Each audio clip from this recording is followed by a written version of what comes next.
بسم اللہ الرحمن الرحیم۔ ہم آج بات کرنے والے ہیں ڈرامہ سیریل عائشہ کے بارے میں۔ بہت ہی خوبصورت اور انٹرسٹنگ ڈرامہ انٹروڈیوس کروایا ہے جیو ٹی وی نے۔ بہت ہی خوبصورت طریقے سے اس کو ایکٹ اور ڈائریکٹ کروایا ہے۔ اس کی فرسٹ ایپیسوڈ کل کو چل چکی ہے۔ ہم اس کا سیکنڈ قسط کا جائزہ لیں گے کہ کیا ہوگا اور کیا نہیں ہونے والا۔ آنے والی قسط کے اندر ہم فل جائزہ اور ویو اور ڈیٹیل لینے والے ہیں۔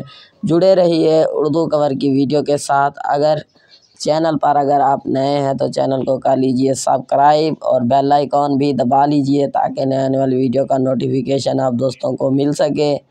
چلتے ہیں قسط نمبر 2 کا جائزہ لیتے ہیں۔ اس ڈرامے کو پاکستان میں نہیں بلکہ آل کنٹریز میں بھی پسند کیا جا رہا ہے اور ہمارے پڑوسی ہمسایہ ملک میں بھی بہت دیکھا جا رہا ہے۔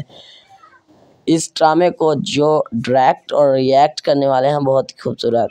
قسط نمبر 2 کا جائزہ لے رہے ہیں ہم۔ اگر وہ لوگ مجھ سے اس وقت اور وہاں معافی مانگتے تو میں انہیں معاف کر دیتی، لیکن جو شخص اپنی غلطیوں سے پاک ہوتا ہے اور ضد سے اپنے رشتہ دکھاتا ہے اور آپ ہی لوگوں کی توجہ میں آتے ہیں، آپ اپنی بیٹی کو سمجھائیں۔ اگر وہ یہ کام کرے گی تو لوگ کیا کہیں گے؟ کیا ہم اپنی بیٹی کی کمائی بتا رہے ہیں؟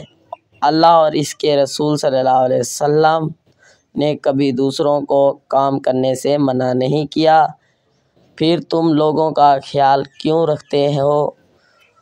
آپ یہ اس کا رف اس لیے پہنتی ہیں کہ ہر کوئی سمجھے کہ آپ بہت شریف ہیں۔ آگے میرے حجاب کے بارے میں کچھ مت کہنا، یہ میرا اور میرے اللہ کا معاملہ ہے۔ میری ویڈیو آپ دوستوں کو اچھی لگی ہے تو لائک کریں، شیئر کریں، کامنٹس کریں۔ Thanks for watching.